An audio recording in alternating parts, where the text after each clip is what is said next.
Welcome to the Writing Gym Podcast. We're here to pump up your writing. And now your host, Andy Brixey, personal trainer at the Writing Gym. Hi, I'm Andy, personal trainer at the Writing Gym. Welcome to Getting Swole with Sharon Galluzzo. I'm so excited to introduce you to this week's guest. But first, a word from our sponsor, the Writing Gym. You know, you could break free from feeling like your writing is never good enough. You could write freely and achieve your publishing dreams. You're tired of rejection and lying awake till 2 a.m. wondering how you could have fixed your manuscript. Wallowing in self-doubt is not getting you closer to your writing goals. You need real standards, real support, and real change. Are you ready to transform your writing and take it from the slush pile to publishable? We are currently accepting select writers in the Writing Gym. Visit www.writing-gym.com to apply. I'm excited to introduce you to this week's guest, but first I'd like to introduce our resident writing coach, the gal who helps you pump up your writing into shape in the Writing Gym. Welcome back to the Writing Gym Podcast, Annalisa Parent. Thank you. I'm so glad to be here. We all have our guilty little pleasures, but I want to share with you guys one of Annalisa's. Annalisa has been teased in the past about her healthy eating habits. Back in her 9-to-5 days, her boss used to say she was on a figs and twigs diet. But nobody's 100% pure. Annalisa's favorite junk food go-to? Ridged cheddar potato chips, preferably with a turkey sandwich. That's true. Check out this week's quirky photo in the show notes. And to tell you a little bit about this week's guest, Sharon is a franchise innovator, engaging trainer, dynamic speaker, and a business mentor. She runs multiple businesses, including a mold-breaking franchise company that outperformed even the franchise founder. Her work has garnered more than 25 awards, including Small Business of the Year, Studio Store of the Year, as well as awards in the areas of public relations, marketing, and management. With the publication of Legendary Business, From Rats to Riches, she adds published author to her list of accomplishments. What sets her apart are her down-to-earth methodologies coupled with an enthusiastic communication style. Sharon's driving passion is to see others achieve their dreams. And congratulations are in order because her book made the Amazon bestsellers list and the list of hot new releases. Congratulations, Sharon. Thank you so much for being here. Oh, thank you for having me. I really appreciate this. I'm very, very excited today. Excellent. So let's just get started with the questions. Annalisa, I know one of the things we talk to writers a lot in the Writing Gym about is finding the time for their writing.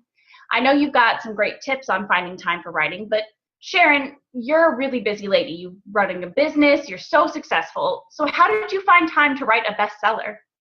Great question. Well, honestly, it was making time. It was setting aside time every day that I would, I actually worked all day long, and then I would come home and have dinner and do all the family stuff. And then I would lock myself up in the office and I would write. And I actually had to commit to doing that. I was in a program and we did, every quarter we had one goal that we were working on. So for that entire quarter, I was heads down writing and putting time in getting my ideas out of my head and onto paper. So I just really had to set that time aside and move forward with it. That's so great. So tell me a little bit about this, because as Andy pointed out, this is a question that writers ask me all the time. And, you know, obviously one of the important things is discipline. So what happened, or were there any days when you didn't quite make your goal, or were there days when you got to your desk and thought, gosh, what am I writing today? And you got stuck? How did you kind of get over those humps? Well, once I had a structure for the story, I didn't really not know what I was going to write about, although I wouldn't know exactly what to write in that time, but I knew I was writing about this particular issue or that issue. And what happened was I would get a lot of, I would sit down to start doing it, and then I'd have to clean off my desk, and then I'd have to move stuff around. And by the time I got started, it was a little later than I intended. And then sometimes I was writing late into the night because once I got started, once I got over that, starting block, hazard there. I just would just keep writing and writing and writing. And then, then it's managing your time on the other side, because I got to go to sleep and I got to get up and do everything again the next day. So for me, knowing what that next thing was helped me get to the next, keep writing. It was when I didn't know what I was going to say that I, struggled with it as well. Yeah. So what did you do in those times where you didn't know what you were going to say? How did you work that one out? Sometimes I would, I just write and write and write until something came. And then sometimes I just needed to get up and walk away and do something else and let that idea percolate and work through my subconscious until I got to the point where I was like, oh yeah, I know how I'm going to solve that problem. And in writing my book, I actually did it kind of in 2 phases. But there was, at the end of the first phase, the feedback that I got from one of my beta readers was this concept doesn't work. You need to fix it. And that kind of stymied me for a while. And I literally had to put it away and, do other things. And then in a couple of months, I was able to step back into it and go, oh, that's how I can solve this problem. So sometimes it just really was stepping away and letting those things work, tease through, because when I get stuck on an idea and I know what I want to do and then it doesn't work, then that's, I have to step back and recalibrate and do all of that for myself. I just, didn't have to push through on that because I was already hitting the wall. So I needed to step back and look around and figure out how to get around the obstacle. That's great. It sounds like you came to a lot of wisdom around when to know when to walk away and when to keep plugging away at it. And as writers, that's a question we're always asking ourselves, right? And there's never any right answer to that, right? And even yesterday's right answer may not be today's right answer. That's sort of the frustrating thing about that scenario. So what would you say to a writer who came to you and said, how do I know? What's the feeling that I'm going to have when it's a day that I should just walk away? What's the feeling I'm going to have when it's a day that I should just keep at it, nose to the grindstone? How did you come to know when a certain thing was right for you? Well, I would say whenever I got to that, when I did the end of the first phase, when I thought I was done writing, everyone kept saying, it's too short, you need to, and I'm like, no, I'm done. I've said everything I want to say. And I really was kind of stuck there and I wasn't able to move forward. So it wasn't a question of sit down and write some more. There was nothing that I thought I had left to say. And it wasn't until I put it aside and came back later that I looked at it with new, fresh eyes and said, oh my gosh, this really is too short. That everybody was right. But I was so convinced of what I knew in that moment that I couldn't I couldn't do anything. I was kind of like deadlocked. So, that, and then whenever the ideas are flowing, they just come, and you're just writing. And again, going, oh my gosh, it's 3 a.m., but I have to finish this last concept. It's right there, and so when it's going, and you kind of don't want to stop. So that is really great advice, Sharon. Thank you so much. I mean, we're only in the first 5 minutes, and we've got so much wisdom from your experience already for the writers who are listening to our podcast. So thank you for bringing your wisdom and your experience to us and to the writers who are listening. That's really great advice. My pleasure. So I have a question, Sharon. Where did the idea for this book come from? Well, I've been in business for the business that we have now. I've been in this business for 9 years. We've been very, very successful. And with the success, you have other people coming up to you and asking, how did you do this? What are you doing? How can I get the sales numbers that you're getting? How can I do the volume that you're doing? And so just sort of as a natural progression, I started mentoring people and I would ask them questions. And what I found over the years was that people had a pattern of things that they were not doing in their business. When I had to look at what we did and how we became successful, those were the things that other people weren't doing. And so I wanted to take those sort of general problems that people have that they don't even realize they have, and put that into a book. And at first I thought I just wanted to write a business book. And then my friend Diana Needham said to me, business books are much better received, more well received when they have a story around them. Mm-hmm. And so that idea was very interesting to me. And so then I decided not to write one story, but 5 stories. And so those became the 5 characters in my book, The Rats, that you need to get out of your business. And when I first wrote them, I sort of wrote them as a narrative. And then whenever I got to the second part, I realized that they needed their own stories, their own backstories. Where did they work for the first time? What was their family life like? What's their perception of their business? How are they approaching things? And make them more fleshed out and filled out characters. And so that's how I got to that point, was the fact that someone told me stories are more engaging and help people more, because when you're looking at a story, then you're sort of outside of it, so you can see, oh, they're making that mistake in their business. Oh, wait, maybe I'm making that mistake in my business. But if you say directly to somebody, well, this is what you need to do, and you're not doing this and you're not doing that, then they might have their resistance up. But when they can step outside and see it as a story, then they can receive that information better. I love that point about narrative, Sharon. I don't know if you know this, but one of the retreats that I offer at least once a year is for entrepreneurs to write their expert book.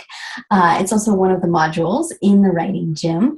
And that's one of the things that we talk about a lot, is that balance between facts and actual information on how to, and the narrative or the story or the anecdotes. So it sounds like you went in a way that was almost like a parable. Sort of these rats are demonstrating the ideas that you're trying to say, which is a brave choice, because, sometimes, not to make a rat joke, but that can come off kind of cheesy, right?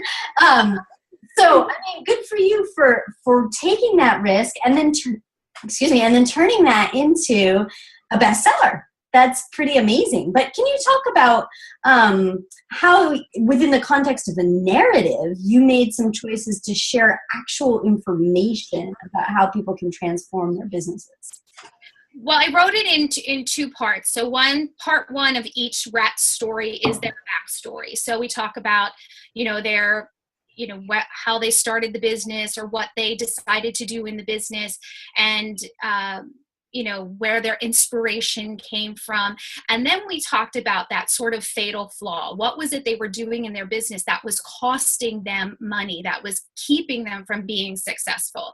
And then in part 2, which the part 1 is called Oh Rats, and then part 2 is called Pay the Piper, because the idea is a business spin on the Pied Piper, that you have to be the Pied Piper and drive the rats out of your own business. And so part 2 in Pay the Piper, then I get into practical solutions.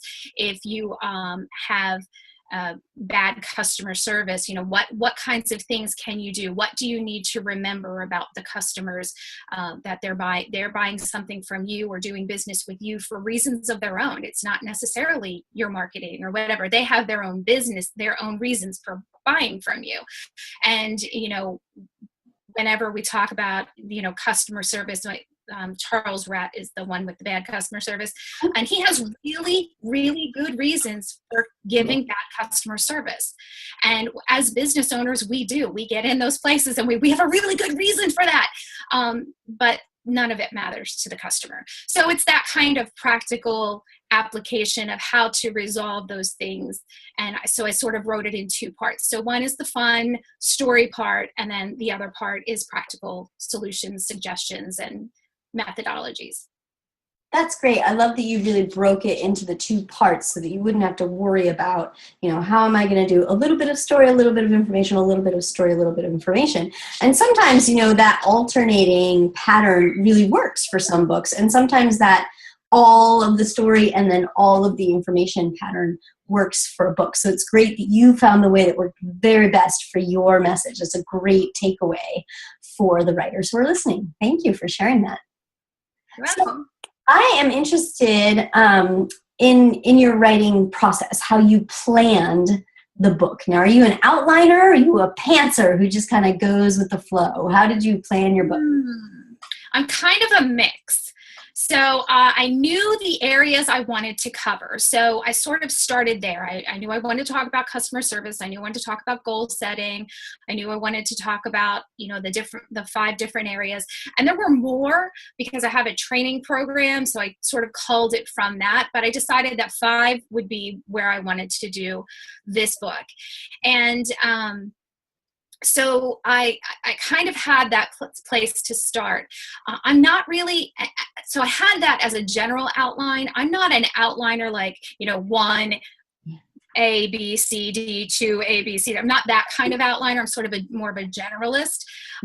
But whenever I started writing, it was, like I said, it was sort of just like a brain dump. I thought I wrote everything. I wrote the story the way I thought the story should go. And I put it all down. And then I was like, okay, that's done. I'm done. I've gotten everything out of my head that I wanted to use. And then the other thing that I did was I had gotten a recommendation from my business coach that from my training, I could transcribe all of this, everything that I said live in the training.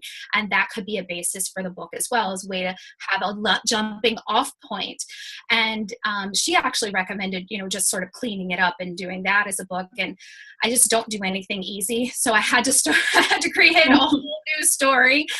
And so, but that was a great resource for me to go back and how did I word that concept? And so I had a place to go back and sort of pull material that I had already created. So it was sort of a combination of those things. That's really great. And I also love the idea that you brought in, and this is especially important for entrepreneurs who are crazy busy, to reuse their content, right? To recycle some things that they've already created. And as you did, that might end up being a basis for a book, or there might be enough that they're happy with in the structure and in the content that they say, I've got the better part of a book here. Certainly it would need some revision to make it become a book instead of wherever it came from, but they probably got a lot of the content already put together and ready. It just needs to be repackaged. So that was a really wise choice. Good advice from the business coach. And, also really helpful, I'm sure, for you because you sat down and already had something to start with. So it didn't feel like you were pulling your hair out, starting from scratch. Right. That's great. Thank you for that tip. You're welcome. So you talked about having a business coach and, the kind of advice and experience that brought with you. In all of your business experience, as well as in writing this book, how important is it to have a community support, a group of people around you who are there to give advice and help you out when you need it? I absolutely 100% encourage everyone to have a support system around you. I like to say, if it takes a village to raise a child, it takes a village to have a successful business. You need that support system around you. And in my book, I actually have a chapter about your action team and suggest the types of people to have around you. Someone who believes in you for when those days when you just can't do it anymore and I'm done. You need that person that says, no, you've got more. Somebody needs to hear your voice. You can do this. You're sort of cheerleader, that person in the corner that can help you. Somebody that, is like a level ahead of you. So it's somebody that you aspire to so that you have that ability to go, I can do more, I can reach further, I can go further. Mm-hmm. And so I have a whole list of people, but it's absolutely critical to have someone around, to have those support people around you. And, sometimes it can be one person who serves multiple roles, but often it needs to be different people so that you can, have that ability to reach out to them whenever you need it. Accountability is huge for me. I am an externally motivated person. I need deadlines. I need to know somebody is checking up on me. And as a business owner, that an entrepreneur, that is hugely hard because there is no boss. There's no performance review. There's nobody looking over your shoulder to say, did you do that?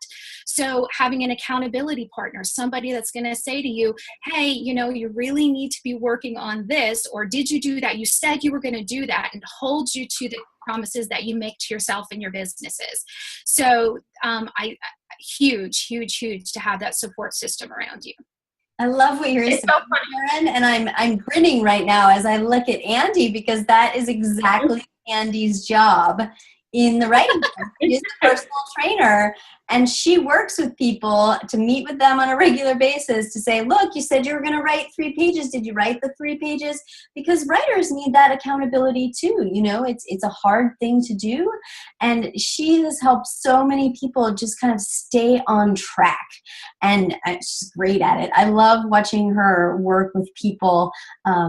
And I love hearing them rave about her for exactly what you're saying, Sharon. We just need somebody to have our back, to be that cheerleader, to be that coach, and to say, and also the accountability piece of like, come on now, you said you were going to do this. Let's hop to it. So whether you're an entrepreneur or an author or both, that accountability can be huge. Absolutely. That's golden. That's awesome that you do that. Oh, thanks. Yeah, we love having her, and the writers love her, and we all love her. And she's our star. So tell me about, one of the questions that entrepreneurs ask me a lot is how much of this book should be based on my personal experience, my personal knowledge, what I came to, and how much do I really need to research to make this book happen? How did you answer that question for yourself as you put together your business book? Well, a lot of it is personal experience, though the names have been changed to protect the innocent. Or the guilty. We, a lot of it, and I am very forthcoming about, this was our problem. When in our business, we had problems with this. We had this idea. We just knew that this was going to be the way that things were going to go, and it didn't work out that way. So I am forthcoming in some of those areas. And then a lot of it is, like I said, what I saw other people doing. So I'd say that would be the research part of it. I didn't do a lot of, statistical research and that kind of thing. It's not really, numbers are not my big thing. So I will admit to that. So it was research based on experience and a lot of what I knew from years of working with other people and interacting with other people. And even if they were just friends and I see what's going on in their businesses, and we just chat about those things. So it was a collection of experiences over the years that I, sort of put together and made into these stories and weave them all together. So it's a little bit of both. But in terms of hard research and going out and reading things and investigating and that kind of stuff, I did not really do that for this book. I love that perspective because I think a lot of people think when they write a book that it's high school all over again and they've got to go to the library and, get out some encyclopedias or something. But research can happen in a lot of ways. And it sounds like a lot of your research was interview-based or kind of personal story-based. And that's a perfectly legitimate way to put together research. So, this is just a tip for the people who are listening right now. You might want to have statistical analysis, or you might want to do some really significant market research for your book. But there's also something to be said for having personal contact. So interviews or anecdotes, and those count as research too. It's just a different type of information that you're providing for your readers. So that's a really important distinction. Thanks for pointing that out, Sharon, for our listeners. So I am also wondering, you were talking about the balance between kind of outline and flying by the seat of your pants. And that was a really great tip. What other things did you encounter along the way as a writer that surprised you, or that you weren't anticipating, or something that you were really good at that you couldn't have anticipated? What were some of the surprises along the way as you put together your book? Well, the first thing that surprised me is how stubborn I am and opinionated. So whenever I handed out to some of my friends, can you look this over, give me some feedback? And the feedback that I got was not what I expected at all. I realized that I was like, wow, that's the way it's going to be. And that's, like I said, that's all I have to say. And I became very, stubborn and set on, my path. And I was kind of surprised by that, because I am a good listener. I am a good, what's the plan B? How do we move forward from this? But when it came to this writing project, I just thought that I knew already. And so that was a really hard thing for me. And again, why I had to step away and let it sit, and then come back and look at it with fresh eyes and realize, oh my gosh, they were completely right in everything that they said. So that surprised me about that. I am a writer for a long time, but not a fiction writer. I've written for newsletters and public relations, all that kind of stuff. So I've written from real life, but not really making up stories. And so the part of the book where I was, making up the stories of the rats' lives and what they did and how they came into their businesses and how they have these problems, was a new kind of experience for me with writing. And I really did enjoy it. I really was able to create something out of nothing, and I wasn't sure that was something that I could do. But once I started doing it, I was like, this is really kind of fun. And so that whole discovering a different kind of writing, that's why I said originally I was going to just write a straight business book, and then the story layer on top of it was new and different for me. So I found that I really did enjoy it, and I had fun creating these characters. And I even got an illustrator to draw the rats, and so they all have their own little illustrations in the book. So like I said, I don't do anything easy. I just have to keep going, and leveling up on everything. So, but that was fun I love that. I mean, I don't know if you know this either, but this is the writing gym, and our mascot is a gym rat. So, he's a little rat with barbells, and he's got all his neon clothes on. He's ready to hit the gym. Awesome. So, he's a good rat. Oh, he's a great rat. He's on it. He's doing his exercises. He's writing. So yeah, that'd be great, Sharon. If you send over one of your rat illustrations, we'd love to put it up in the show notes, and we'll put it next to our writing gym rat just for fun. You got it. Okay. I love the points you brought up. You brought up a couple things with that answer. First of all, we've talked about it in a bunch of other conversations about don't let your writing be too precious. It's really easy as an author when you're writing to just be like, but this is my baby. It's my idea. Like, how dare you? And then going back, 3 weeks later after you've revised or done other things, and I'm like, that person was right, and I should maybe apologize for everything. And I think that everyone who's ever written anything has probably been in that situation when they've been given feedback. And I think one of the most important things, you talked about the feedback that you got and stuff.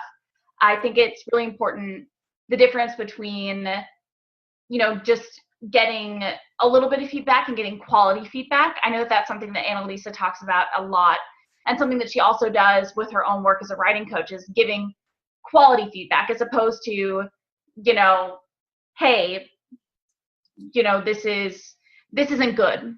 And her being able to say, well, this isn't good because of this, and this is how we fix it. And that's so hard to do. I believe that she even wrote an article about it. You did, right? Oh, yeah. Well, we can post a link to that article. The article is specifically on how to elicit quality feedback, and also at what stage in the writing process it's time to ask for feedback. Sharon, who did you ask for feedback? Like, who was you mentioned beta readers, like, after you got to that process, but what was the group of people that you sent your book out to be like, well, what do you think, or your ideas to? Well, initially the group that I was working with was, I was in, like I said, the accountability program where we were doing one thing every quarter. So it was my sort of teammates in that group. And one of whom is an educator, another one, her business is publishing business books. And so I had some people in my group that were, had an idea of what I was trying to do. And then whenever I finished the second part of it, I included some of them, but I also went to people that are either, understood the business world or understood writing. Like one of my friends is, she's actually writing a musical. So it's a different kind of writing, but she understands the writing process. And she's actually the one that came back to me and said, your concept doesn't work. And so, because I had written it in a different way. And so that was the one that she gave me the most valuable feedback. She said, this doesn't work, this does. And, she really kind of gave me feedback that I could go somewhere with. Other people were like, well, I don't like this name. And I don't like that it's, ends with 2 T's and things like that, that didn't really give me something to move forward with. And, but my friend Tracy was like, yeah, the kind of feedback she gave me was something I could use. That's great. Thank you so much for those tips. I'm watching Andy writing them down. That's what she's doing, by the way. She takes amazing notes on all of the great things that people say. So thank you for doing that, Andy. I appreciate it so much. You're welcome. So I have a question about how you marketed your book. How did you get it out there in the world and position yourself as a bestseller? Well, it was a lot of work. I promoted, I do have a Facebook Live that I do every week. And so I was consistently like every week talking about a different rat and that kind of thing. So I was educating the people that are connected to me about the book and what was coming and those kinds of things. I took the different concepts and made them like a weekly, everything that I posted about that week was, customer service. And there was a blog about customer service and there was other articles and, videos and that kind of thing to just sort of drive that idea home. And so I did that sort of to my community. And then I belong to a lot of different groups and have a lot of different connections. And so I was I wasn't sure at what point do you show the cover of the book? How soon is too soon? That was a real struggle for me. So I probably waited too long to start showing that image. But once we did, then we blasted it everywhere. We really pushed a lot in social media, and my communities, my like offline communities. I belong to a lot of different groups, and so I was promoting to them, letting them know that the book was coming. And when we did the Amazon launch, we did social media, personally telling people, and different mailing lists and that kind of thing, and getting people to buy on the same day. That's the whole Amazon thing, is to try to push as much as you can on whatever day and try to get into that bestseller status. And it was an interesting day because I started at very high numbers, and then it moved a little bit, and then it didn't move for the entire rest of the day. And so I was on the phone that night about 8 o'clock, and we're looking at the numbers, and I was sitting at number 2 and I couldn't get past number 2. And so she was talking to me. She's like, okay, we can do a relaunch, and we can change this and we can change this, and this is great. You got to number 2. And she was like giving me this huge pep talk, and I was like, okay with it. I'm like, number 2 is great. That's not a horrible place to be. So, I was okay. And for me, it's a long game. It's not just that number 1 bestseller. I want this business book to help as many business owners as I can possibly help. And so it's more about the long game. And so I was okay, but she was giving me my pep talk, and then she and I was sharing screens with her so I could see what she was doing, and she refreshed the screen, and all of a sudden I was number 1. And so we were screaming and carrying on.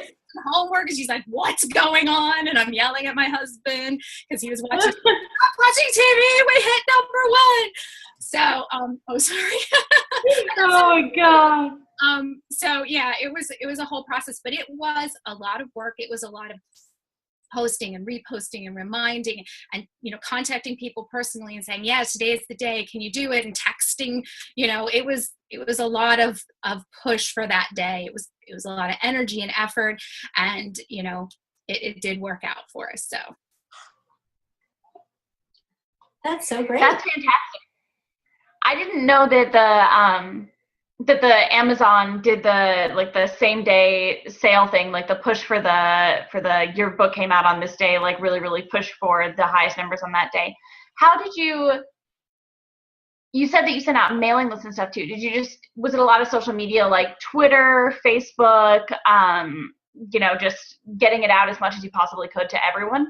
It was all of that. It was Twitter, Facebook, Instagram, LinkedIn, all of the social media platforms. It was, images of the book and the link and the go buy it now and that kind of thing. We did a special price for the ebook or the Kindle version for 99 cents. And we did that actually for a couple of days. And it was emails out to lists, that kind of thing, where it says, hey, this is the day. Can you, go on today and buy the book today. So it's kind of that sort of thing. And so yeah, emails, and then just, messaging and texting and emailing people personally, not just like a mass email, but, reaching out to those people. I also contacted a lot of influencers and said, hey, I've been working on this book. Actually, one person I said, I've been working on this book and I want to make sure I don't break the rules of posting in your group. Would it be okay? And when he came back to me and he said, you know what, he said, post it. I'll approve it and I will recommend it personally. So he went in and said, hey, this is Sharon's new book and you need to check it out. There was I got an email that day and it was someone saying, hey, I need your help.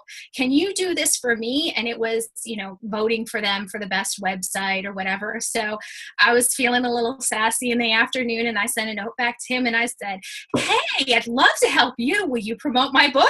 And a few minutes later, there was a tweet. He retweeted my tweet and said, check out this book. So contacting influencers and asking them for help in different ways was part of the process.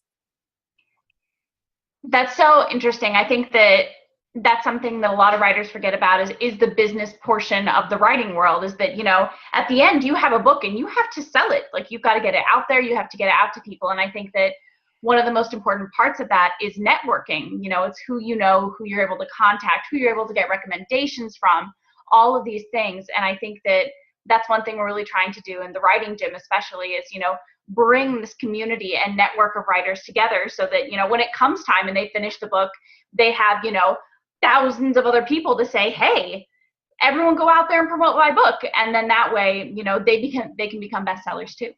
Yeah, that's, if anybody has any books that they're working on and they want support, I'm all about, helping everyone else get where they want to go to. So, let me know and I will promote and push your book. I love to see people doing what they dream of doing, because everybody wants to do it, but not everybody pushes through. Mm-hmm. And another thing that you said that triggered something for me was writing the book was maybe easier than actually doing the publishing and getting it out part, because when I was writing it, I was in control of everything.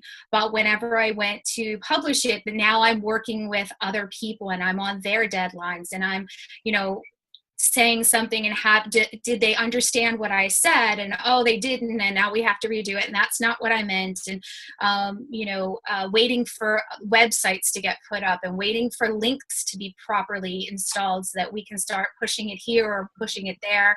And just that whole thing. And then, the promoting it side and all the hundreds of thousands of tiny details that just come crashing in on you one day. That was my Monday before we launched. My head was just like, I can't. It was so overwhelmed with tiny little details that day. And, the whole process of after the book is written is, well, for me, was probably even more difficult than the writing part. That's a really good point. And I think that helps people to really prepare themselves emotionally for that launch moment. We're always really excited for it, but there's a certain amount of stress and things that we need to get done and that kind of thing.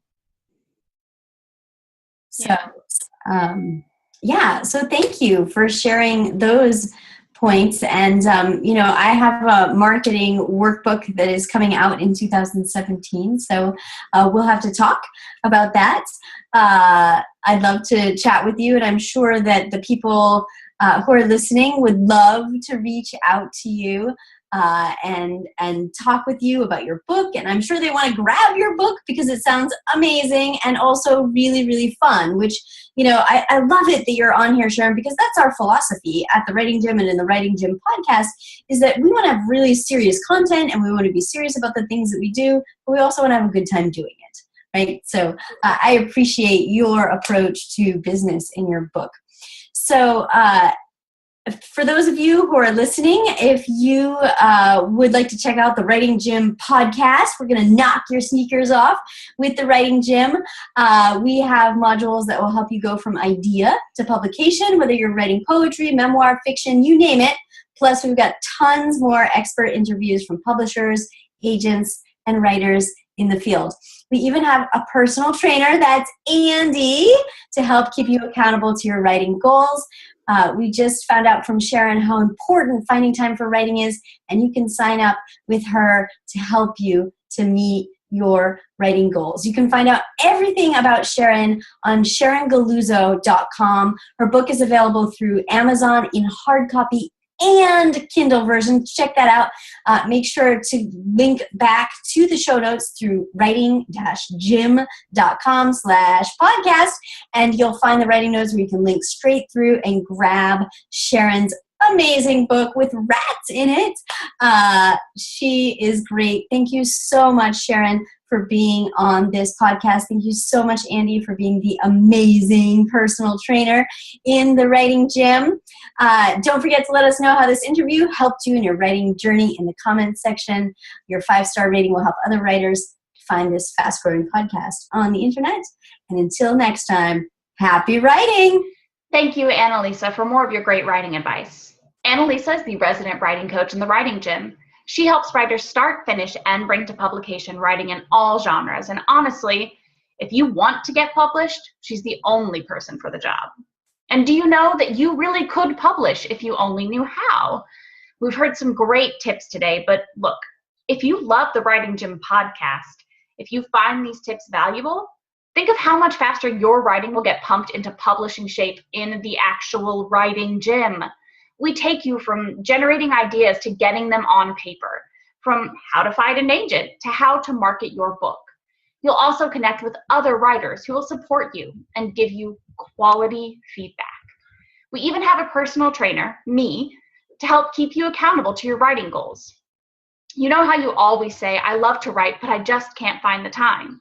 Well, what would it be like to have a gentle guide, someone to check in with you on how you're doing on your weekly writing goals? Well, you can, and that's me. You can get the accountability you need to make the time for writing in the Writing Gym. If you're serious about pumping your writing into publishing shape, you need to apply now. Go to www.writing-gym.com. Don't forget the dash. Thank you so much for joining us to pump up your writing here on the Writing Gym podcast. Be sure to check out our show notes and download the free cheat sheet exclusive to this episode at www.writing-gym.com/nonfiction. Happy writing. This has been the Writing Gym Podcast with Andy Brixey and Annalisa Parent. To join the Writing Gym, visit www.writing-gym.com.